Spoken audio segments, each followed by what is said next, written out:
হাই friends, আজি মঙলবাৰ কাৰণে আমি হনুমান মন্দিৰত যাব ওলাইছোঁ। হনুমান মন্দিৰ যাব ওলাইছোঁ মানে আমি যাম উজান বজাৰত আছে, যিটো হনুমান মন্দিৰ বহুত ধুনীয়া হয় আৰু ভাল লাগে তাত গৈ।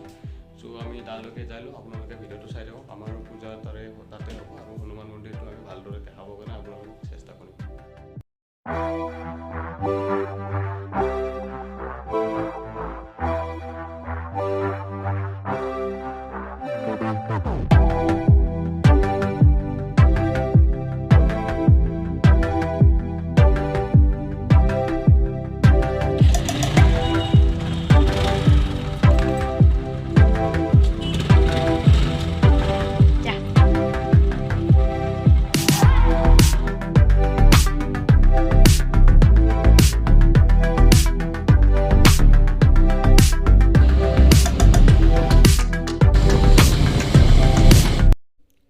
হাই ফ্ৰেণ্ডছ, আমি আহি পালোঁ হনুমান মন্দিৰ। আপোনালোকক হনুমান মন্দিৰটো দেখাই লওঁ, তাৰপিছত আমি পূজা কৰিব যাম ভিতৰত। চ' আজি এইটো আমাৰ মিনি ব্লগ আছিলে, আপোনালোকে চাই থাকিব আৰু ভাল পালে আমাৰ চেনেলটো ছাবস্ক্ৰাইব কৰি দিব। ধন্যবাদ।